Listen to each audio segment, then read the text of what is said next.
מתקדמת מזה, אני יוצא מהריכוז. אנחנו עושים כמה דברים. דבר ראשון, היום אנחנו מסיימים את תפקיד התקשורת המשברית בזמני חירום. ניתן טעימה מה קרה באסון הקטרינה הגדולה, הוריקן קטרינה בארצות הברית, שהוביל את הנשיא שם לשפל חסר תקדים, ונראה את הכוח של התקשורת, מה שהיא הכי אוהבת לעשות בעולם. זה המסך המפוצל, אימת ראשי הערים בזמני משבר, המסך המפוצל, ונראה למה באמת זה באמת אימה מאוד מאוד מפחידה. נגיע לזה. אחר כך אנחנו נתחיל בעצם את הזירה הבינלאומית, את המשברים בזירה הבינלאומית, כאשר אנחנו צריכים להבין כמה מושגי יסוד, למרות שיש לנו פה נציגה במשרד החוץ, אנחנו נעזר בה, ואנחנו ניגע בעצם במשברים הגדולים של הזירה הבינלאומית, ואיך אנחנו מתנהלים שם בזמן משבר. אנחנו ניגע בעצם בכלים המרכזיים שיש למדינות שמתנהגות כמו מותגים, זאת אומרת גם מדינות מתנהגות כמו מותגים, ונבין רגע מאיפה זה הגיע ולמה וכמה, וכל זה בשיעור הזה. אז יש לנו הרבה, אז בוא נרוץ. אתם יודעים, יש כל מיני סוגים של משברים, נכון? יש לנו משברים פוליטיים, יש לנו משברים כלכליים, אבל אחד מהמשברים האימתניים ביותר זה בעצם מה שאנחנו קוראים אסונות טבע, או במילים אחרות המקורות החיצוניים למשבר. דיברנו, יש שני מקורות, יש כל מיני מודלים שאנחנו לומדים פה, שאנחנו נכנסים לאיזה לקוח, הדבר שאנחנו הולכים לעשות מעבר לכל המודלים שלמדנו, זה להבין מה הם מקורות המשבר שיבוא. האם המשבר הוא פנימי, ונתנו דוגמה מה מחולל המשבר המפורסם ביותר בזירה הפנימית, דוברי ערים, מה הפחד הכי גדול שלכם? מה יקרה בתוכו? שהעובדים ידליפו מידע, שתהיה חס וחלילה הטרדה, שתהיה המקור פנימי למשבר הוא העובדים. בגלל זה יש לנו תקשורת פנים ארגונית, שכל התפקיד שלה זה להשאיר את העובדים, כן? מחוברים למותג. בוא נאמר בצורה כזו שהם לא יובילו למשבר חריף. אי אפשר להפוך את כולם שיגידו ראש העיר הכי טוב בעולם, שכל המרצים בבר אילן יגידו שאין כמו בר אילן, אי אפשר, זה לא באמת קורה, אבל אפשר לחבר אותם לערכי ליבה של הארגון או של המותג, ובאמת מנהל משברים טוב מצליח לזהות משפיענים בתוך הארגון, שגרירים, שהם השגרירים, וכמובן קורא להם, מה זה? מה קורה אם צריך להתאים אותם? מה זה? יש חברה שאין בתקשורת פנים. זה בוא נאמר, זה מתכון למשבר חריף מאוד, כי אחד הבעיות בעובדים זה שיש להם מידע מהימן שהתקשורת רוצה לקחת. זאת הבעיה הכי גדולה. כל עובד, לא משנה איזה דרגה הוא, שיש לו מידע, אני מסתכל עליכם, שיש לו מידע שיכול להוביל למשבר, הוא בעיה פוטנציאלית קשה מאוד. סליחה, זה לא טיפה נאיבי לחשוב שמארגון שלא יודע, 3,000 עובדים לא יימצא תמיד איזה 1, 2, 3, אי אפשר את הכל, אי אפשר את כולם. בגלל מה שאתה אומר, ואתה צריך לזהות את האנשים האלה. בגלל מה שאתה אומר, ושוב, אני חושב שהחשיבות של הקורס הזה, זה קודם כל לנסות ובוא נאמר, to realize, כן, שירה, להיווכח בכך שמשברים זה לא משהו שאתה, אם אתה תעשה את העבודה טוב, הם לא יבואו. הם חלק מניהול המותג, חלק מניהול הדוברות, חלק מניהול מחזור החיים של המוצר. זה בעצם החשיבות הגדולה של הקורס. רק עם זה אני מבטיח לכם שהתוצאות יהיו יותר טובות. והנה, לכם הרואות. הטעויות שעושים סביבנו מותגים ענקיים, טעויות פטליות. המפכ"ל המשטרה מגיע לסוכת אבלים, מול תקשורת, אני יודע, תקשורת חיה, ואומר, אין מה לעשות, הנערים האלה לא התכוונו לדקור, יש להם קורונה. תקשיבו, לא צריך להיות מומחה לתקשורת בשביל להבין שזה לא טוב למשטרה. הנה, למה זה קורה? ויש דוברים, זה קורה כי בני אדם ומכונות ויצורים וארגונים ומוצרים, רשויות, ערים, לא רוצים להיווכח ולהבין שמשבר זה חלק מההתנהלות. לכן שאתה שואל את ראש העיר, אמרת את זה אתה שואל את ראש העיר, בוא'נה, על מה אנחנו נלחמים פה? דממת אלחוט. אגב, זה התגובה, זה מה שקורה שמזמינים אותי לסדנאות כאלה, אתה יודע, שאני הולך למשטרה וזה, אני בא, אתה יודע, הולך, שואל, בואו תגידו לי מה 5 עקרונות הליבה, דממת אלחוט, עכשיו לא נעים להם אחד מהשני, אז היום אומר לו, תגיד אתה לא יודע, תגיד, זה פשוט מדהים. מי באמת צריך לקבוע את אנשי החזון האלה?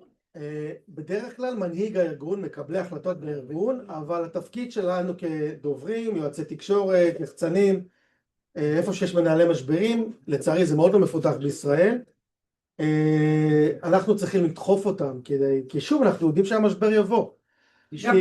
גם בסוף אם אנחנו לא עושים את זה, זה לא קורה. לא, עוד יותר גרוע, שיקרה המשבר הם יגידו לך, למה התקשורת מדברת עלינו ככה, או למה חושבים עלינו ככה, אנחנו נשלם את המחיר בסוף.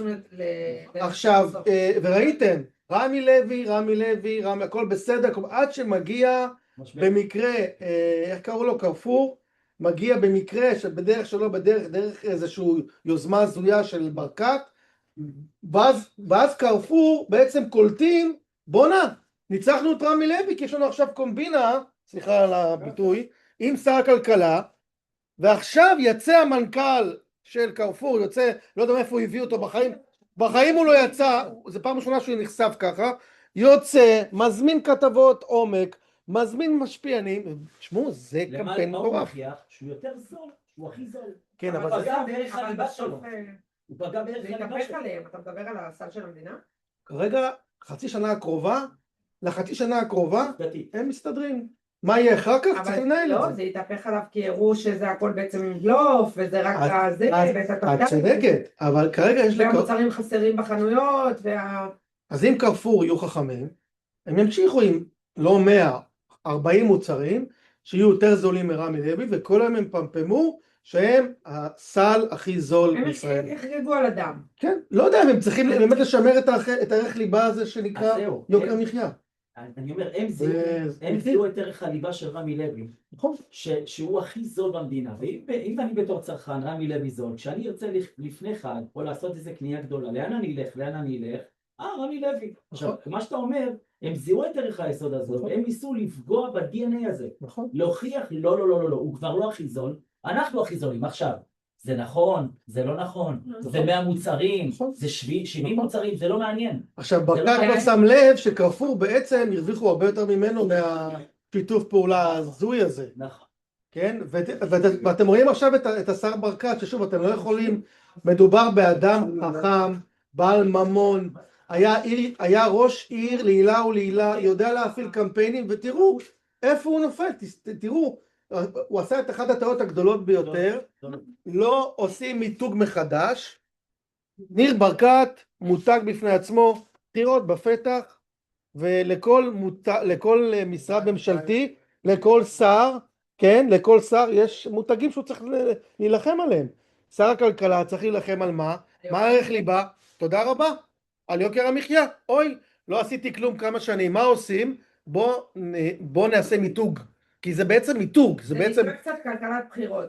כן, אבל בעולם שלי הוא נמצא במינוס 1-0 כיסוי תקשורתי, כאילו יורדים עליו כל הזמן, הוא לא נמצא בתקשורת. אז מה אתה עושה? אתה מנסה לייצר ערך ליבתי, הנה אני, איך אמרת, שומר על הכסף של הציבור, הנה אני דואג לכם. אז זו שזה לפני בחירות. לא עושים את זה בזמן ניהול משבר. לא עושים את זה בזמן ניהול. יש לזה זמן. אני אומר, אנשים בסוף, אתה רואה גם את התוצאות בשטח, לא רק עזוב מה פשוט העם חושב. אתה רואה אותו ואת המצב שלו בסקרים בפריימריז. אתה רואה שזה הציבור לא עד כדי כך מטומטם. נכון. זה לא עובד. תראה, אנחנו דיברנו פה בכיתה, דיברנו פה כיתה על בן גביר, דיברנו הרבה בכיתה על בן גביר, כאילו בן גביר הוא אם אנחנו ניקח אותו בעצם כדמות, שוב חבר'ה, לא כוויכוח פוליטי, לא מעניין אותי פוליטיקה, כמותג, הוא התקדם הרבה מאוד, הוא הגיע לשר שספק אם מישהו פה היה מדמיין שהוא יהיה שר הביטחון, כן? או איך שהוא קרא לזה. יכול להוריד. עכשיו, אם תעצמו עיניים, מה הערך ליבה הכי חשוב של שר במדינת ישראל, בטח כשר הביטחון? ביטחון, כן, אבל של כל שר. מה הוא אמור להיות? ממלכתי. ממלכתי. נו.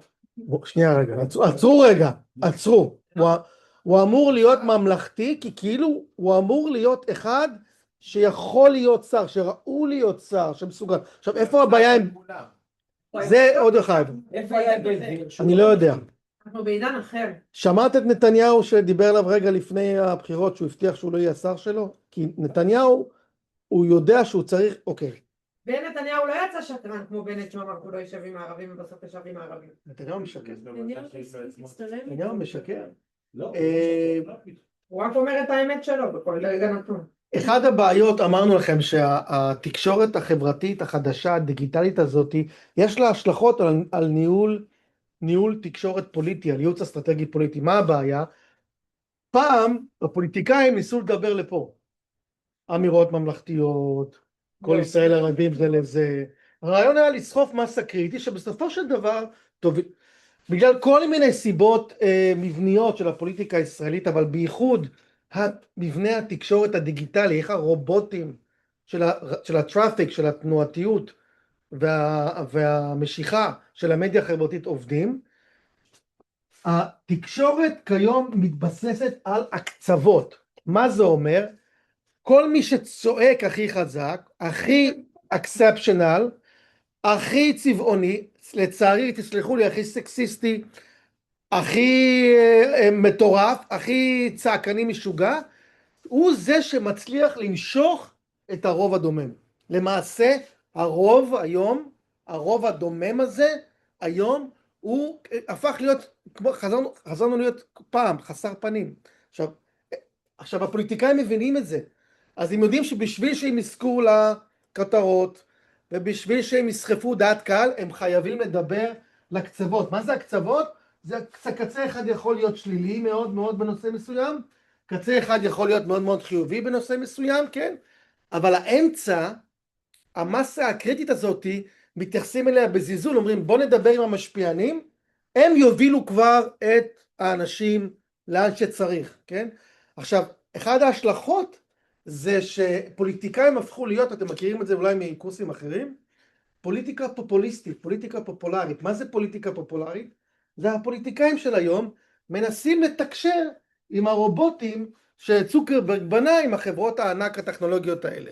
זה פוליטיקה פופוליסטית. אז אתם מקבלים נשיא כמו טראמפ, או ראש הממשלה שלנו היום נתניהו, או לפן בצרפת, שמדברים כמו מישהו מהשוק. אין דרך להסתכל על זה. זה כללות, זה העלבות, זה הערות סקסיסטיות, זה בדיחות, אין העמקה, אין הסברים, כן? כמו שיח במדיה החברתית. ולדבר הזה יש השלכות מאוד מאוד גדולות שאנחנו באים לנהל את המשבר, כי אנחנו יודעים שאם אנחנו לא מכירים את החבר'ה האלה לפני, אנחנו מאוד קשה לנו להשתלט על הנרטיב. עכשיו, מה קורה עם בן גביר? בן גביר הגיע מאחד הקצוות, תלוי איפה אתם. בן גביר הגיע מאחד הקצוות בסופו של דבר.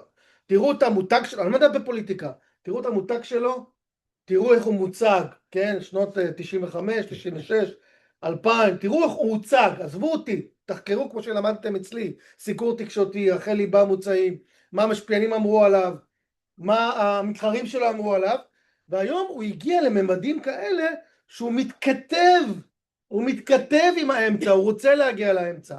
בגלל זה הוא הלך לתיכון בליך ברמת גן. בבחירות הקודמות הוא אכן גם הגיע נכון, נכון, נכון, נערי תיכון בליך בתל אביב, המפורסם, ברמת גן, סליחה, כן?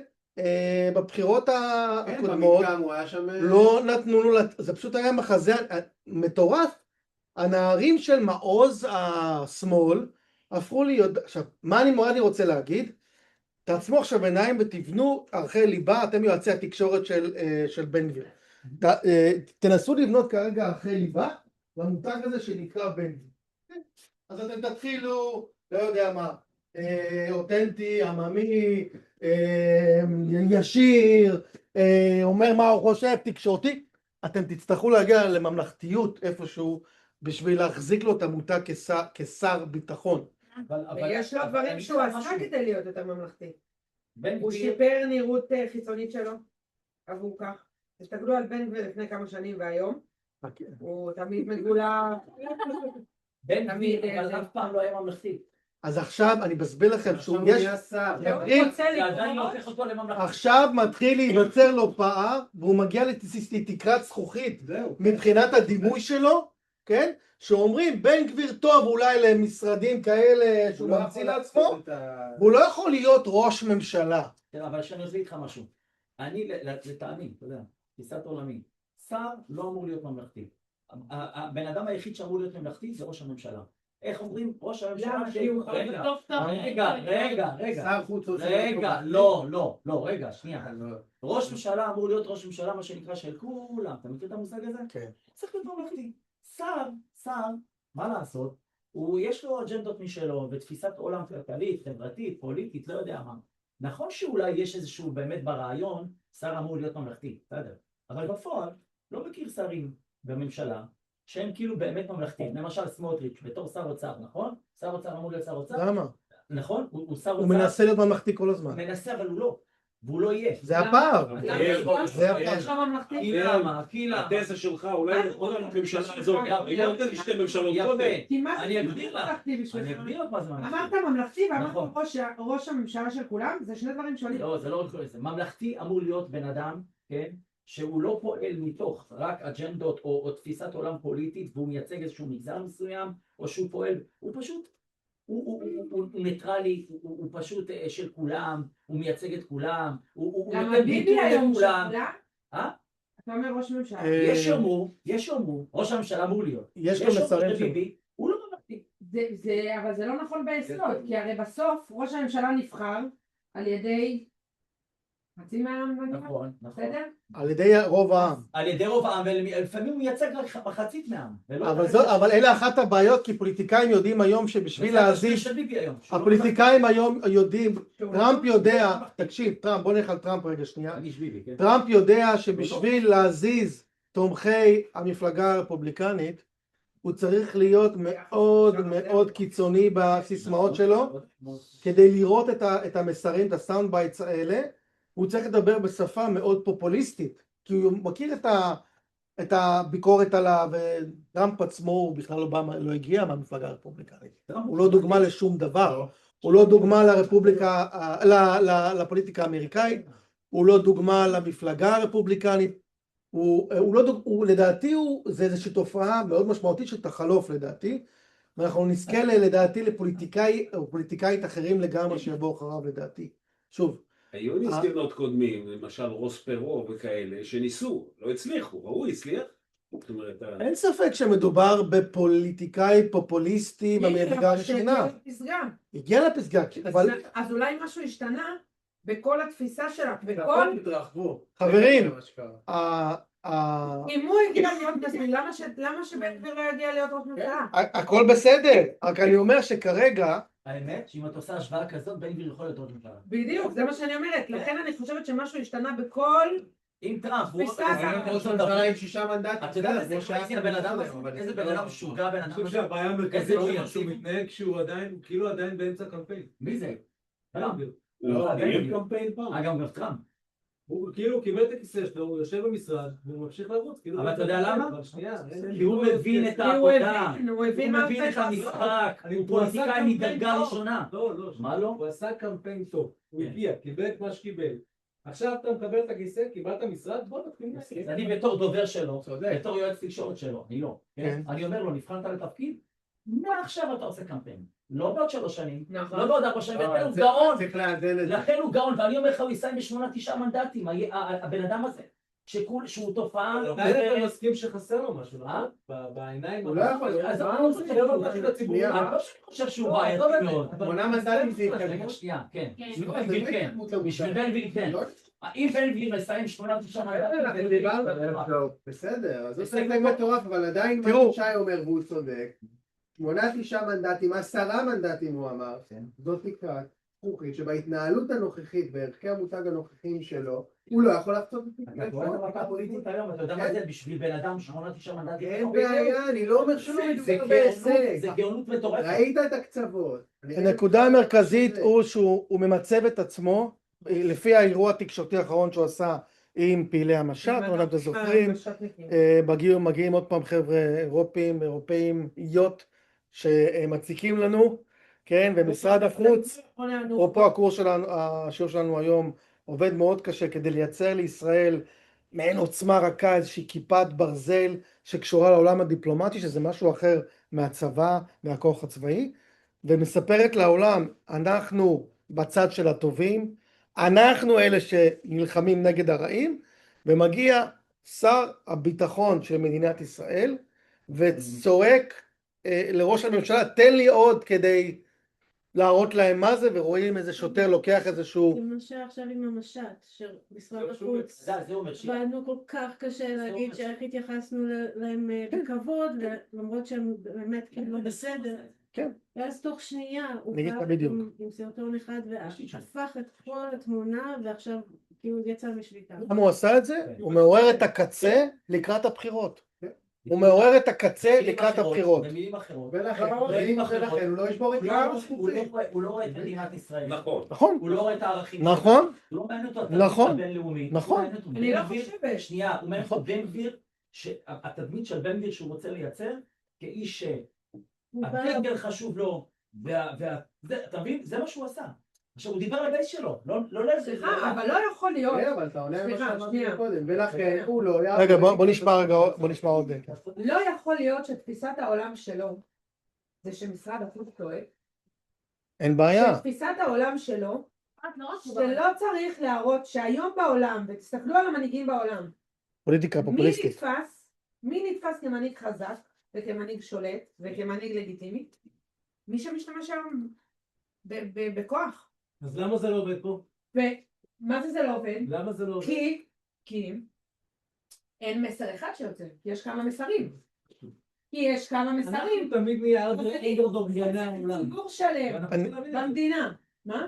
אנחנו תמיד נהיה אנדרדוג. ואנחנו צריכים להתחיל משם את העבודה. אז השאלה, ולא להגיד הם חזקים. האם אנחנו אנדרדוג? אבל האם אנחנו אנדרדוג בגלל שהוא עוצמתי, או הוא אנדרדוג בגלל שהוא מסכן וחלש? אבל אני חושב... זה שני, כאילו, בזה שהוא אומר, מבחינתו, כשהוא מוציא כזה סרטון, הוא שר החוץ של ישראל שמייצג, הוא לא שר החוץ. אבל הוא כל פעם שעשה את זה, הוא רק גרם למשברים יותר גדולים. אתם צריכים אבל להבין משהו מאוד פשוט. מדינת ישראל ערכה בעוצמה רכה ואמרה, תראו איך התייחסנו יפה. אני לא מדבר על זה. אני מדבר על זה. הוא מנסה להיות צודק, הוא לא מבין שהוא לא חכם. כי לעלות להר הבית ולהסיט את העולם הערבי נגדנו. אפשר להיות חכמים ולא לראות תוצאות. לעומת מישהו שבא ואומר, אני רוצה לתת זווית אחרת, אני רוצה לתת איזה תוצאות? תראו, תנסי רגע לתת את ההסכמה הזאת ולחשוב על, בסדר, אני מסכימה עם מה שהוא עשה, אחלה, אין לי זה בעיה. אני לא אמרתי שאני מסכימה עם מה שהוא עשה. אני מסכימה. רגע, אפרת, שנייה, אני רוצה לקחת רגע את המושכות. לפעמים באקדמיה אין דמוקרטיה. אני רוצה לקחת את זה צעד קדימה ולבוא ולומר לכם שהדיון הזה הוא לא קשור רק לישראל, זה קשור למונח אחר של הזירה הבינלאומית, שמדינות, אפרת, הם כמו מותגים, ולמותג הזה הוא מתבסס בעצם על הצורה שבה תופסים את המותג, במקרה הזה המותג הישראלי, בעיני העולם. למה? לא בגלל שזה נעים בגב, בגלל שמדינות לא יכולות להתקיים היום ללא הכספים והשיתוף הפעולה התחרותי של מדינות אחרות. זה לא שי אומר, זה העולם הגלובלי שאנחנו חיים בו. כלומר, יש מונח החדש, חדש כל כך, בשנות ה-90, שנקרא עוצמה. מה זה עוצמה רכה? זה בעצם עוצמה שאומרת, אין מה לעשות, צריך לייצר שיתוף פעולה עם מדינות אחרות, כי אנחנו צריכים ייצוא, ואנחנו צריכים יבוא, ואנחנו צריכים תל"ג, ואנחנו צריכים סחורות, ואנחנו צריכים חומרים, לחומרים, לנשקים שלנו, כלומר, עוצמה קשה של מדינה, נכון?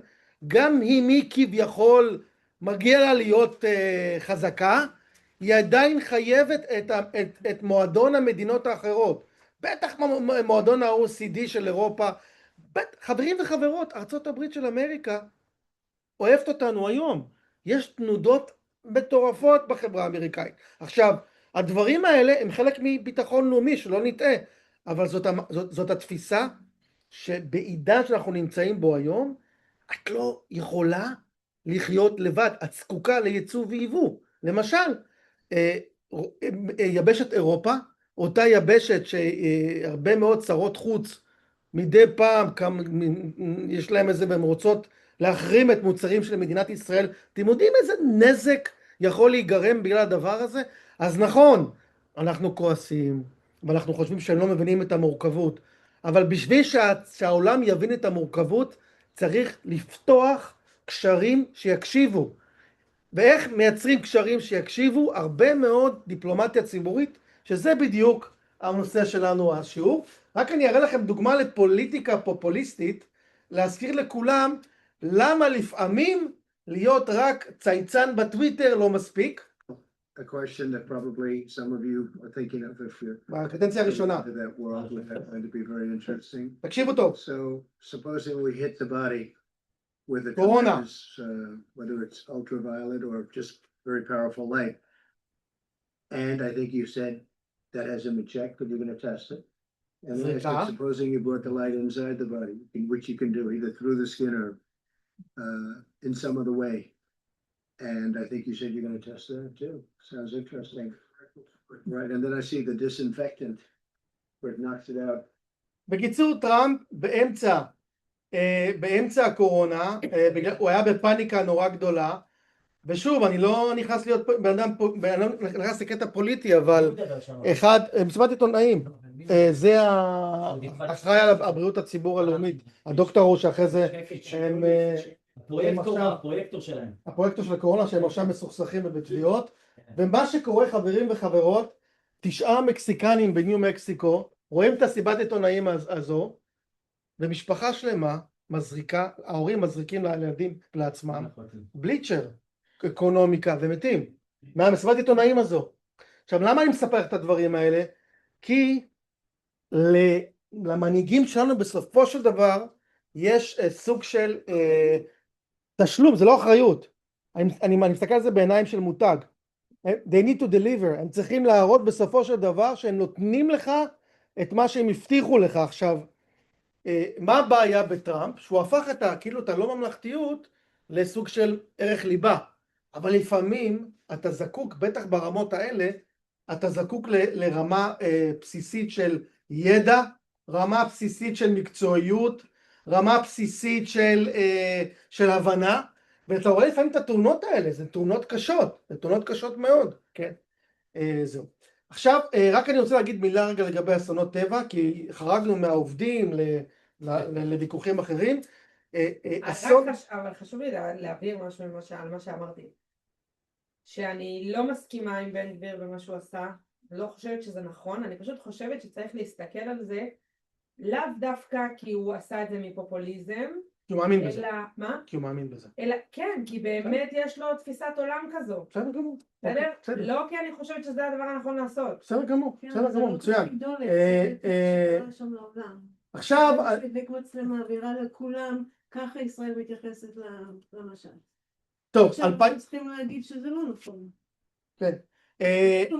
זה לא נכון. והיום אני רוצה להסביר לכם מהי עוצמה רכה, איך היא נראית בפועל, מה מרכיב בכלל את עוצמה רכה, למה זה שווה הרבה מאוד כסף, וקצת ניגע בתיאוריה של עוצמה רכה, נאי, שפיתח אותה, שהיה לי את הזכות ללמוד איתו, באוניברסיטה מאוד יוקרתית בארצות הברית, ואפילו פרסמתי איתו מאמר אפילו, ובעצם ג'וזף נאי, זה בסילבוס שלכם, הוא בעצם ממציא העוצמה רכה, תכף נגיע לזה. רק מילה לגבי אסונות טבע, כי זה אולי יפגע במותג שיהיה לכם במטלת סיום, כן, אז אולי כדאי שנדבר על זה. ובעצם אחד הבעיות בתקשורת משברית בזמן חירום, ובואו תיכנסו איתי עכשיו, תעצמו את העיניים ותיכנסו לשלושת שלבי המשבר, לפני במהלך אחר. במהלך אנחנו מחפשים את הממד של המשבר. אז בוא נגיד שהממד כרגע היום הוא אסון בינלאומי או גורם חיצוני למשבר. קטרינה, נכון? אני רק ממקם את זה על המודל, נועדתי כזה קשוח, והרעיון הוא בעצם לראות מה התפקיד של התקשורת, ומחקרים של תקשורת מראים שבזמני משבר אנחנו מאוד מאוד מאמינים לתקשורת. זה נקודה חשובה. ככה זה מתחיל. Thank you, Chris Matthews, and welcome to a special abbreviated version of Connected. I'm Ron Reagan. Monica Crowley, by the way, is on vacation. Well, President Bush says the people on the Gulf Coast are going to need this country's help for a long time. A short time ago, the president announced plans for dealing with Hurricane Katrina. Here's President Bush, short time ago, from the Rose Garden. The challenges that we face on the ground are unprecedented. But there's no doubt in my mind we're going to succeed. Right now, it may seem awfully dark for those affected. I understand that. כן, תגובה ראשונה של מנהיג, דיברנו על עולם התגובות, כן, מה אתה מרגיש קצת שזה פער? לא. אוקיי, דיברנו על עולם התגובות, איך מגיבים, אנחנו מדברים על שנת 2005, קיץ, אוגוסט 2005, בעצם מתרחש אחד מהקטסטרופות הגדולות ביותר שידעה ארצות הברית. אפשר לומר מדינה שלמה בעצם מתחילה לסבול מהצפות מטורפות. אזור ניו אורלינס לגמרי שוקע, מי שמכיר את האזור של המרדי גרא ברחוב ברבן סטריט, נכון? גם הוא מוצף כולו, ובעצם בוש הולך, אפרופו הקורס שלנו, ויוצא לתקשורת. זאת התגובה הראשונה שלו. איך הוא נראה, by the way? נראה אחלה, נראה לכם אליס, מחייך. מה עם הלבוש שלו? חגיגי. כן, חגיגי. לא רוצה להגיד... טוב, מכירה אותו נראה לי. רואים שהוא קצת דואג, כאילו זה לא מסמל. תסתכלי. But I'm confident that with time, you get your life back in order, new communities will flourish, the great city of New Orleans will be back on its feet, and America will be a stronger place for it. The country stands with you. אופה. עכשיו אנחנו בעצם, איפה אני הלכת לי? עכשיו אנחנו בעצם מגיעים לשלב שזה אימת הפוליטיקאים, אימת המותגים, לא רק פוליטיקאים, עשו את זה גם לשטראוס במשבר הקודם שלהם לפני עשור, על המאוד משבר. מדברים לדברים שלו, איזה תמונות? המסך המפוצל. עכשיו, המסך המפוצל, המהות שלו, זה להגיד, הבטחתם לי ערכי ליבה, הנה זה לא מתקיים, הנה הפער. חברים וחברות, יש לי צמרמורת, באוקטובר 23, בשעה 7 בבוקר, עולה ניר דבורי ואחריו תמיר, ומדברים שבשידור חי, אנשים נטבחים, כן? ומדי פעם עולים מכל מיני נציגי ממשלה בקטנה, כולם רצו לברוח, ואתם רואים את הפער הצועק והעצום, בין מה שקורה בשטח, לבין מה שהמותג מבטיח על עצמו. זה אימת המשברים, ואנחנו רואים שבזמן שבוש אומר, כן, זה משודר בכל הרשתות הראשיות של ארצות הברית, אומר הכל בסדר, אנחנו רואים אנשים כהור, עניים במרביתם, טובעים למוות בשידור חי, כן? אפילו היה שם גם, ראיתי כמה סרטונים על תנינים, כן? כי תנינים גם השתחררו שם. סיטואציה מזעזעת, ובוש עם העניבה אומר יהיה בסדר. Of course, is not the only city affected all along the Gulf Coast. Many cities, many towns have been devastated. MSNBC's David Schuster is in Biloxi, Mississippi, with the latest there. David, what... שלב הבא שתקשורת משברית יודעת לעשות למותגים כדי להרע להם. טסטימוניאלס. עדויות מהשטח. גבירותיי ורבותיי, עדויות מהשטח זה אחד הדברים הקשים ביותר. ולכן אגב, אני זורק אתכם לשטראוס שוב, שמגיע לקוח ודופק בדלת ואומר, חברים, יש לכם סלמונלה, כן? הדבר הכי טוב היה זה לחבק אותו ולעבוד יחד איתו ולהגיד, הנה, אנחנו והלקוחות שלנו בכאלה יחסים, אנחנו עכשיו מקימים תקנון מיוחד, מרכז מבקרים, אנחנו עכשיו קוראים, מציעים, מוקד 24/7. מציעים ללקוח הזה, עכשיו אנחנו מציעים להוציא איזשהו מוצר לשם שלו, ולהזמין את כל הלקוחות שלנו לדגום, ואפשר לעשות משחק, ואפשר להביא תנועות נוער, מה עושה השטראוס? מתעלמת ממנו, הולך הלקוח עם הדגימה לתקשורת ויש משבר. אותו דבר פה, אתם רואים פער, רוצים להראות, תראה את הפער, ועכשיו תראו כמה אמין נשמע באדם בשטח. Well, Ron, now we've relayed the president's comments to somebody who's right here in the midst of it all. Robert Wack, an auto mechanic in Biloxi. And Robert, I just explained to you what we just played about President Bush. What's your reaction? President Bush don't need to be the president no more. Yeah. President Bush ain't doing his job. We got the whole coastline destroyed. I'm out here starving, hungry. I finally got me a bottle of water and able to call my mama. Robert, where do you live? I mean, what's the problem right now? Where do you live? Right off Porter Avenue on Judge Siegel. And I mean, my apartment's still standing, but I ain't got no help. I'm finna leave. אוקיי, תפקיד שלישי של התקשורת המשברית בזמני חירום, חברים וחברות, מידע, מידע ומידע. שואל אותו הכתב, מה אתה צריך? איזה רחוב אתה גר? איפה אתה נמצא? עכשיו זה מ-2008, נראה לכם אנכרוניסטי? אוקטובר 23, אותו שיח, שואלים את תמיר וניר דבורי, ושואלים תגידו איפה זה קורה, ואנחנו לא יודעים כלום, ומצמידים את האוזן למרקעי הטלוויזיה, ושותים בצמאון כל פריט מידע, והתגובה של נתניהו תגיע כשעתיים וחצי, לאחר 6 בבוקר, בערך ב9 הוא משדר סרטון קצר מאוד, גם הוא מאופר, עם ג'קט, עם חולצה לבנה אם אני לא טועה, אבל עם ג'קט, רחוק מהשטח, תזכרו, רחוק מהשטח, ואנחנו מרגישים את הפער הולך וגדל. שימו לב מהתקשורת משברית שואלת שאלות, כמו שתמיר עולה בערוץ 12 ומתחיל לדבר על דברים בסיסיים, איזה מושב, כמה שעות, באיזה כיוונים, גם פה, שואל אותו, מה אתם צריכים? I mean, so you need gasoline, you're not getting gasoline, what else? The police are buying up every drop of gas that is out there. They're mobbing the stores and they won't let no one get no gas. I'm stuck here now because I ain't got no gas. I'm looking at that black car back there and I'm finna go get me some gas. Believe that, it ain't looting, it's surviving.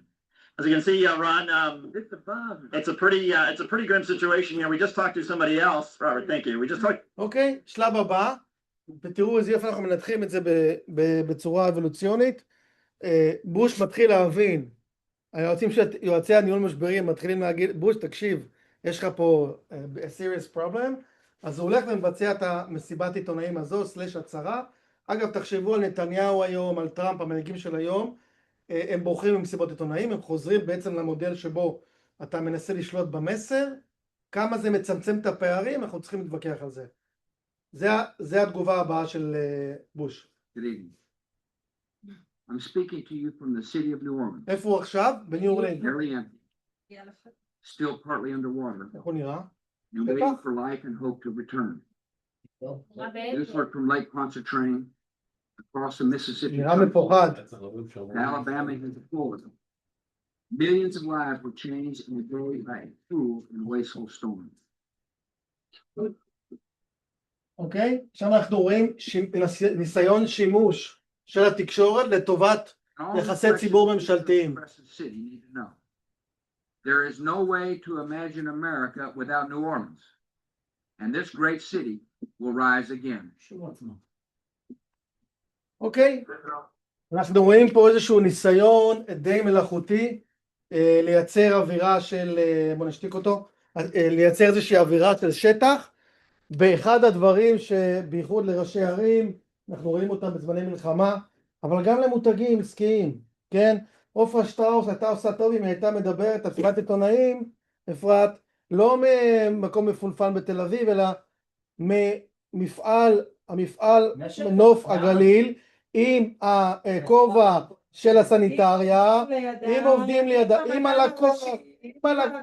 הלקוח שאמר, עם הצנצנת ביד, אנחנו פה, עכשיו, אומרים היוונים העתיקים שלנו, שהם עדיין הבסיס של השכנוע, בתגובה טובה בזמן משבר יש תמיד 3 רכיבים. כן, תזכירו את זה לראשי הערים שלכם. התגובה הראשונה, זה מה שכולם עושים טוב בדרך כלל, זה כאילו, אני ראש העיר, תקשיבו לי. כן, רוביק מבאר שבע, כל מילה, ככה הוא פותח כל מילה, חבר'ה, אני כמה שנים רואה ראש העיר, ואני אומר לכם. כן, זה שלב ראשון שבדרך כלל עושים, את שלב האתוס, זה השלב שבו אנחנו צריכים לייצר קשר.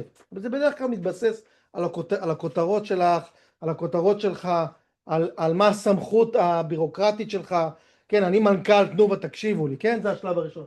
השלב השני, זה הצורך שלנו לעורר רגש.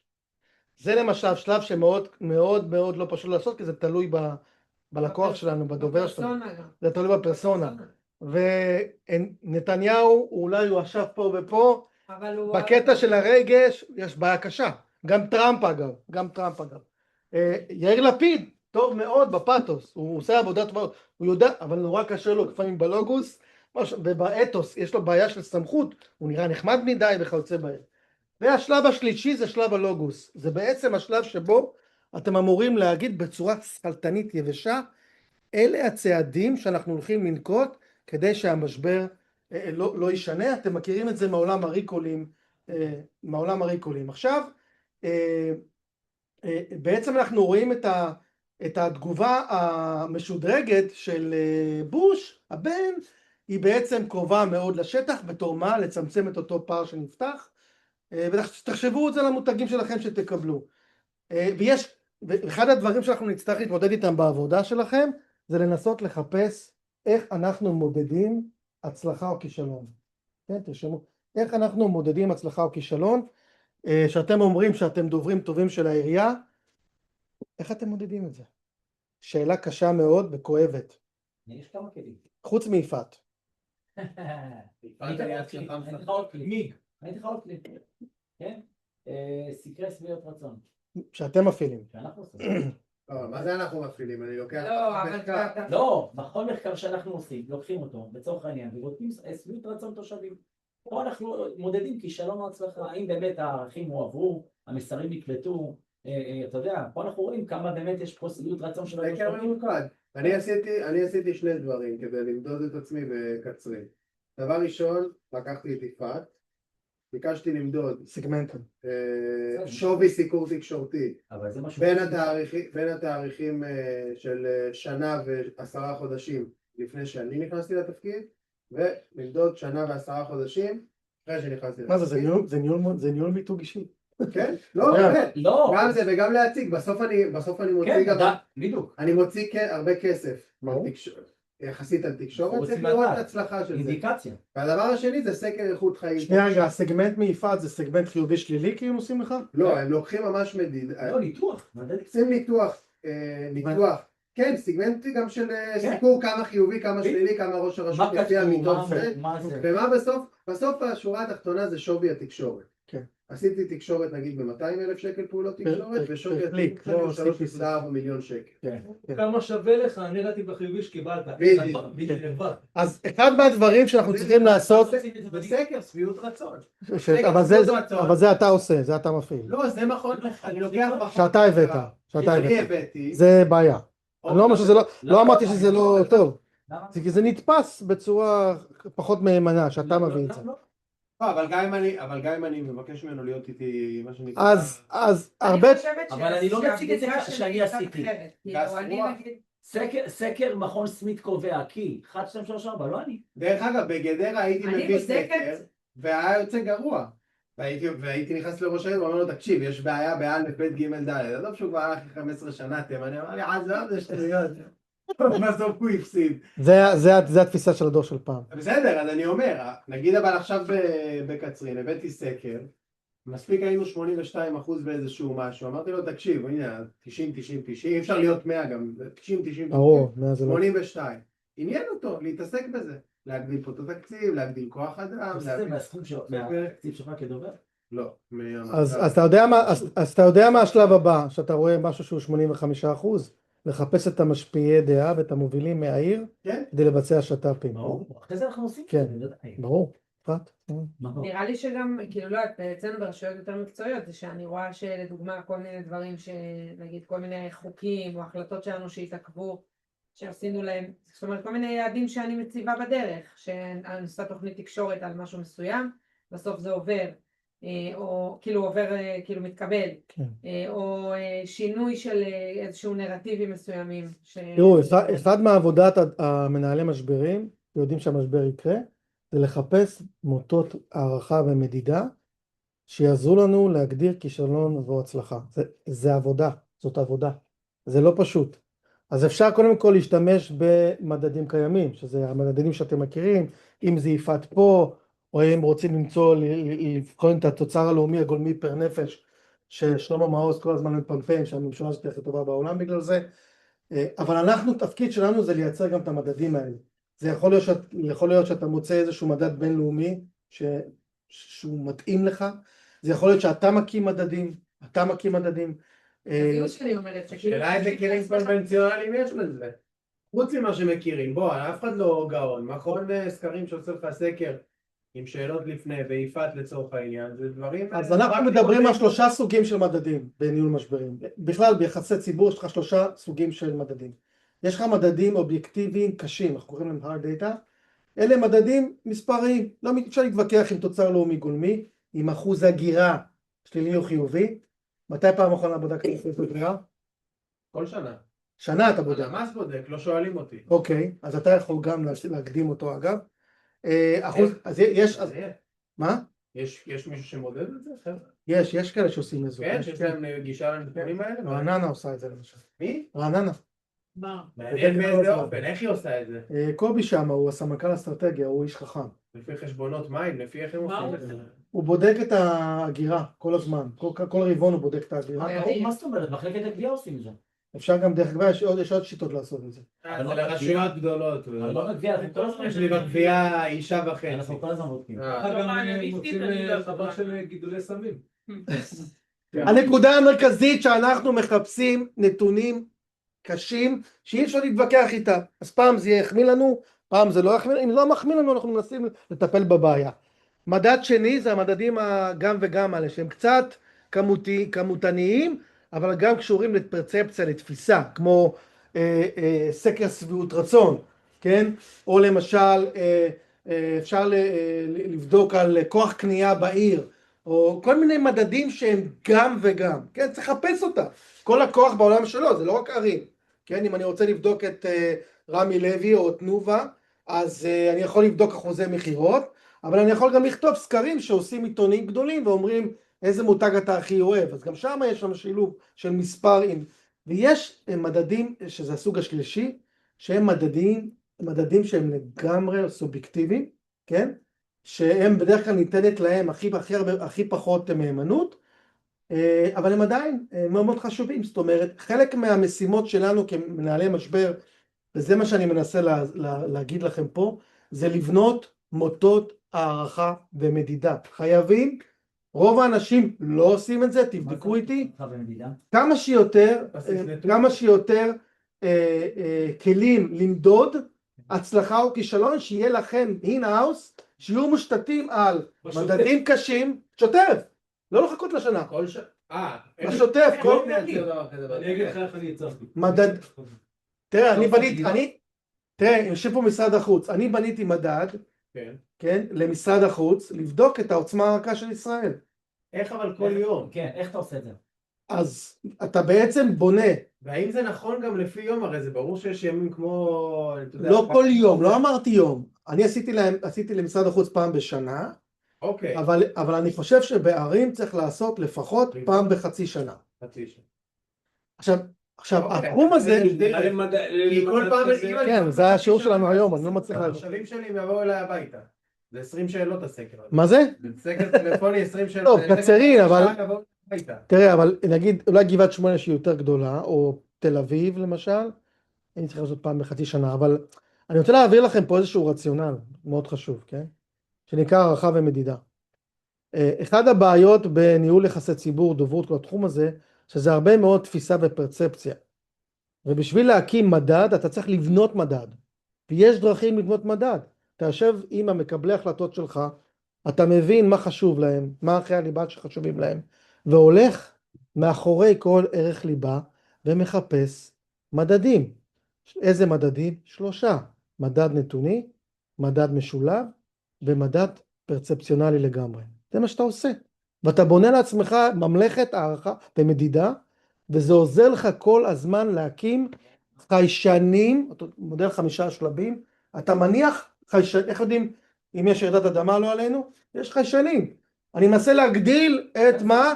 את כמות הזמן, ססמוגרף, שאני יודע שהולך לקרות משבר, שאני אוכל להתכונן, כן? לא מחכה לדירוג האשראי של החברה הזאת, לא מחכה לסקר של משרד הפנים, איזה מערכת חינוך היא הכי מצליחה, לא מחכה לדוח העוצמה הרכה של מדינות בתור משרד החוץ. גבעת שמואל זה המקום הראשון בישראל בבגרוטק. כולם זוכים מקומות ראשונים. לא, משרד החינוך. כן? כן. יפה מאוד. יפה. התחלת לבנות ערכי ליבה, לפי מדדים של... 5 ערכי ליבה, ומאחורי כל ערך ליבה לחפש 3 מדדים. מדד נתוני מספרי אובייקטיבי, מה שנקרא hard data. 2, מדד משולב שמשלם גם וגם, הם מאוד חשובים, כי זה הולך עם נתון מסוים כל הזמן, כן? ושלישי זה המדדים הפרצפציונליים לגמרי, הדימויים לגמרי, שגם איתם צריכים להתמודד, כי אתם יודעים מה הבעיה, גם מדד, אפשר להגיד משהו לא יפה, גם מדד מחורבן כאילו, עדיין עושה נזק. זאת אומרת, מחר מספרים שגבעת שמואל היא העיר הכי אלימה באזור גוש דן, למה? כי 20 אנשים אמרו את זה, לך יש בעיה קשה, לך תוכיח שאין לך אחות. עכשיו, אוקיי, אני רץ מהר, לכן מה שקורה, המשבר קורה, ותפקידנו למנוע אותו. המשבר יקרה. לא לנהל אותו. לא למנוע, לא למנוע. למה לא? אי אפשר למנוע. אי אפשר למנוע. איך אני מונע אותו? אתה אמרת עכשיו. אי אפשר למנוע. אם אני מערכת מדידה.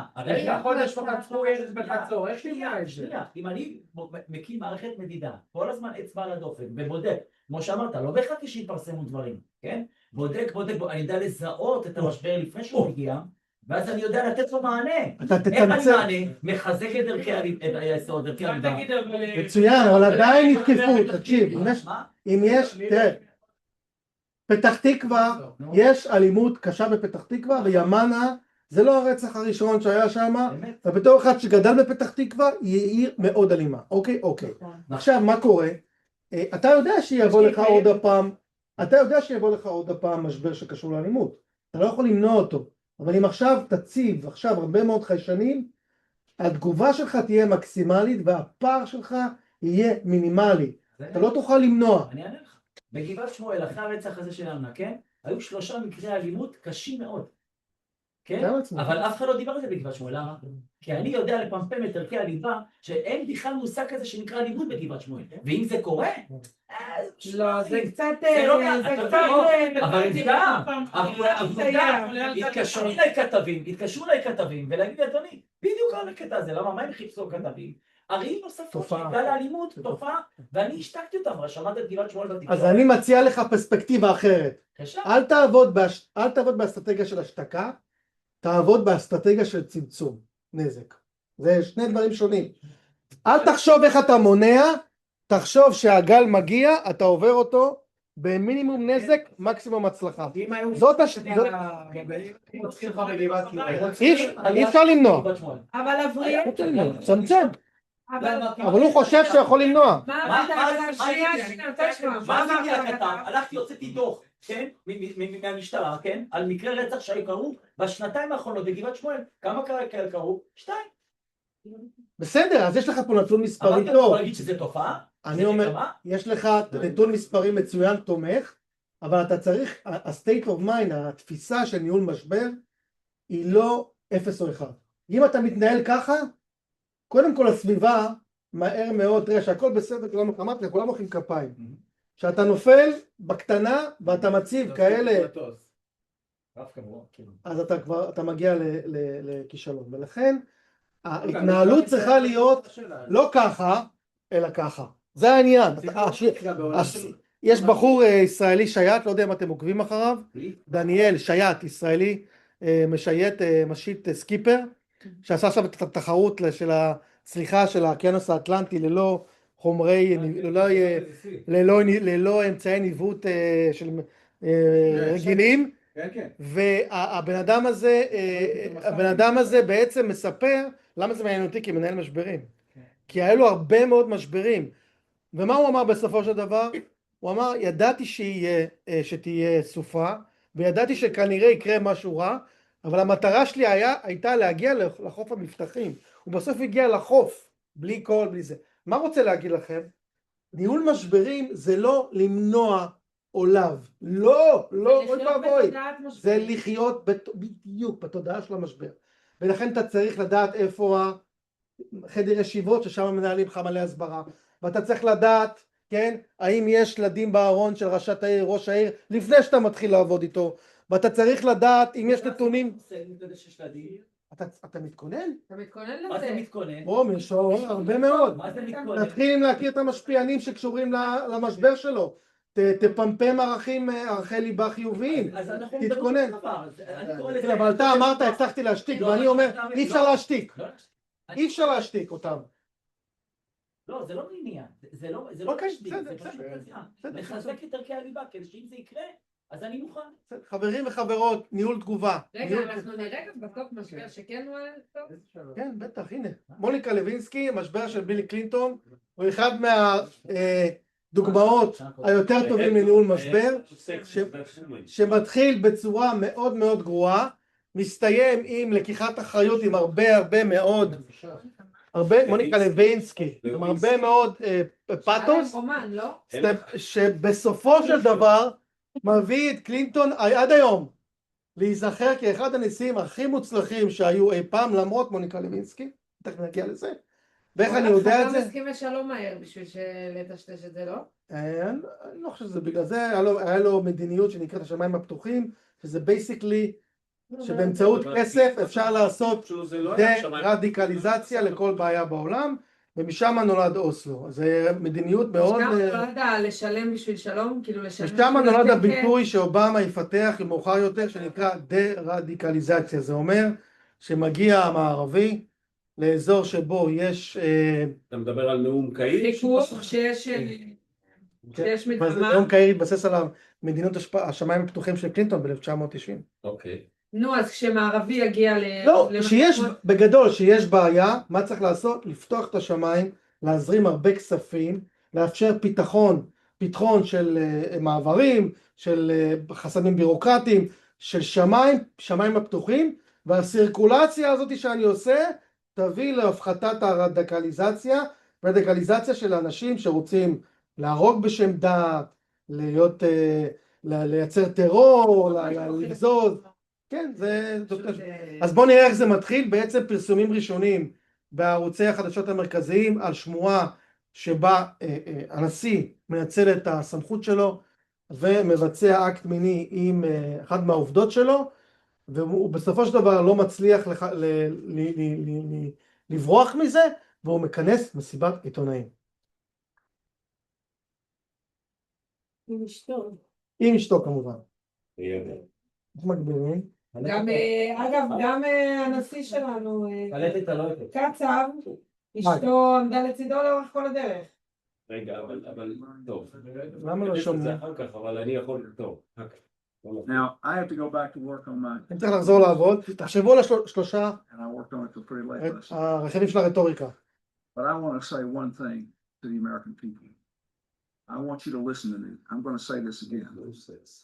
I did not have sexual relations with that woman, Miss Lewinsky. I never told anybody to lie, not a single time. Never.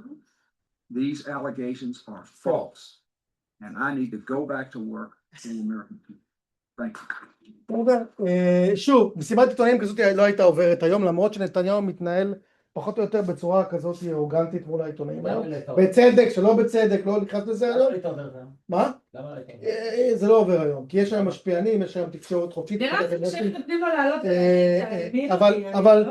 אבל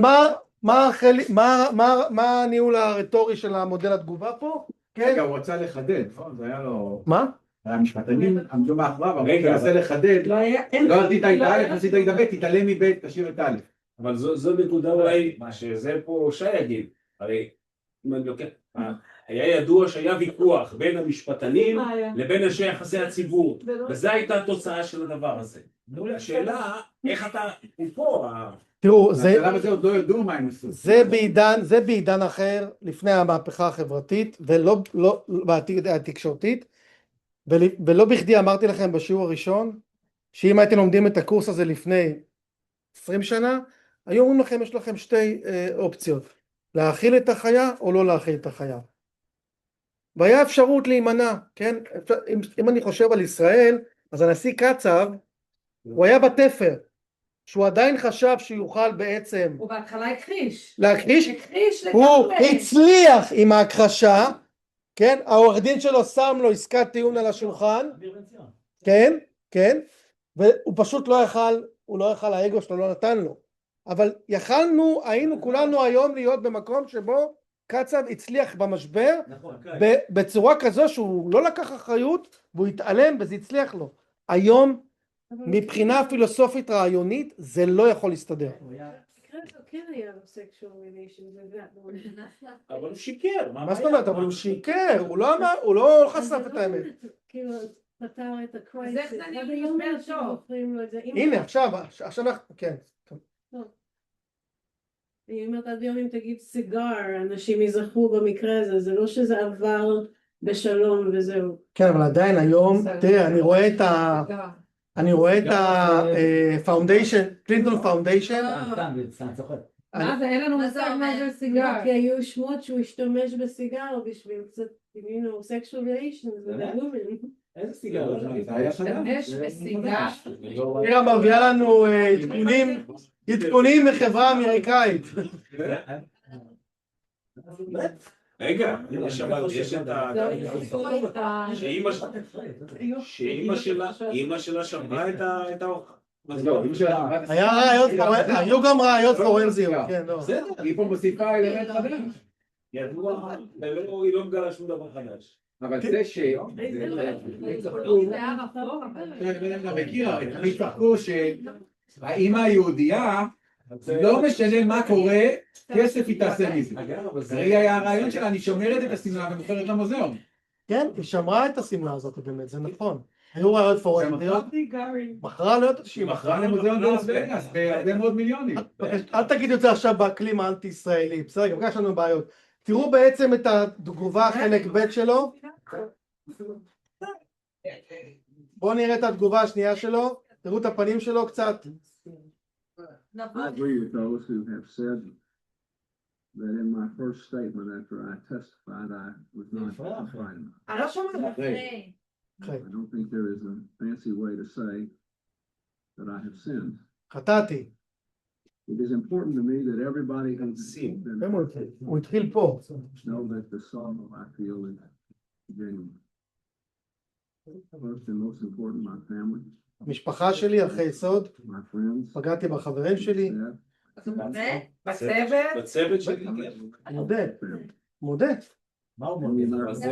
זה אחרי שלא קנו את הראש שלך. הוא לא עשה את זה בהתנדבות. לא שומעים מה הוא אומר שהוא שכב איתה.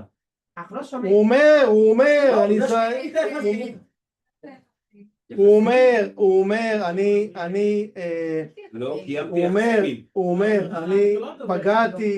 פגעתי במשפחתי, פגעתי במוניקה. איפה? צד ימין שם. למעלה.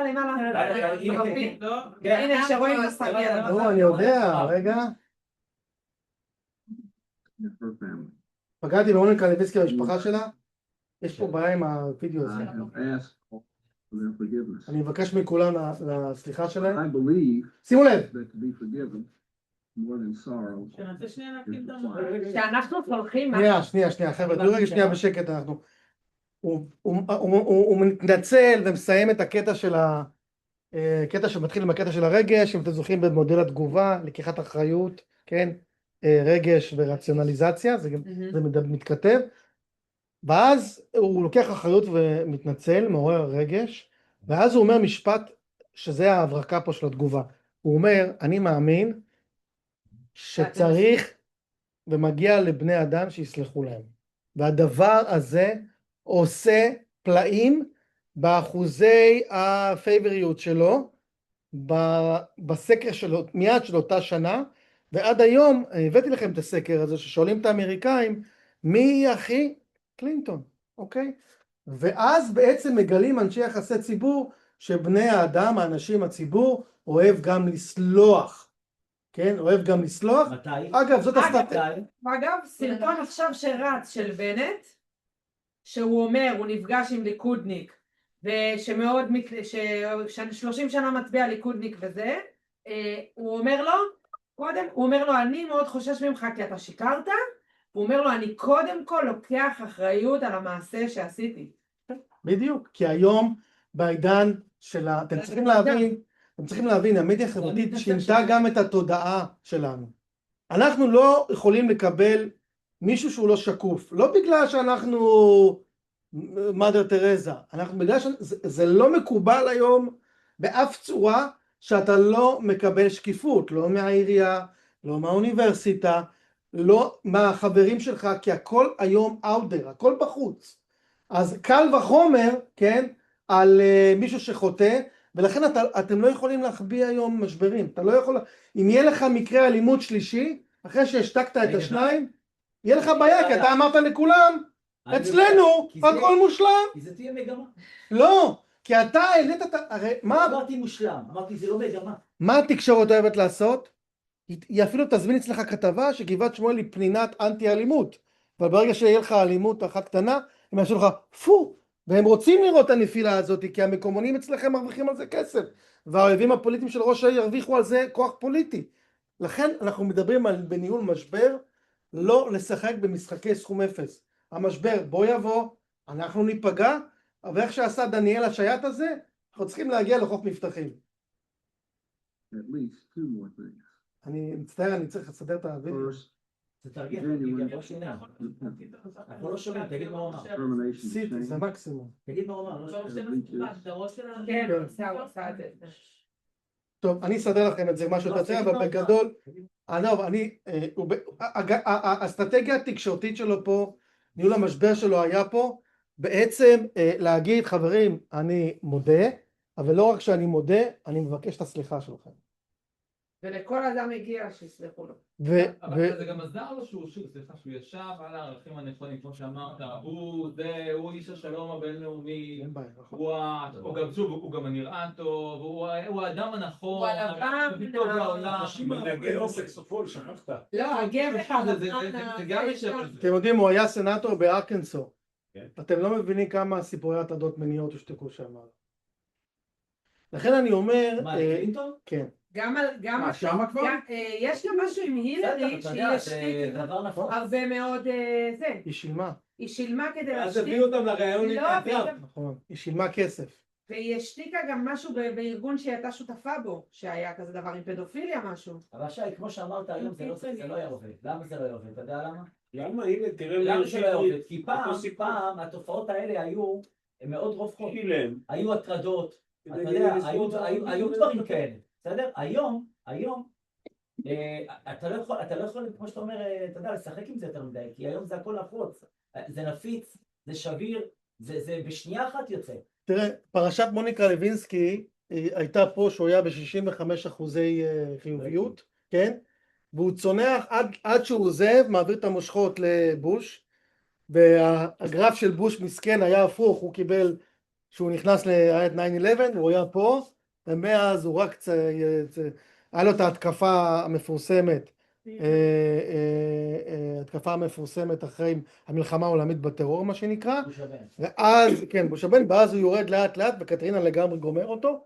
אבל אצל קלינטון, ופה הנקודה של למצוא מדדים, יש מגמה הפוכה, הוא יורד מפה, הוא מגיע לשפע של 39, והיום יש כל שנה מכון פיו וגלופ, המכונים מאוד רציניים, מראים עכשיו אתם שואלים למה קלינטון צריך אחרי שהוא סיים להיות נשיא, למה הוא צריך מותג דימוי חיובי? ודאי שהוא צריך, הוא הקים פאונדיישן בשנות 2000, והוא עושה הרבה מאוד כספים, יש לו אפילו עדויות שקטר מימנה הרבה מאוד דברים.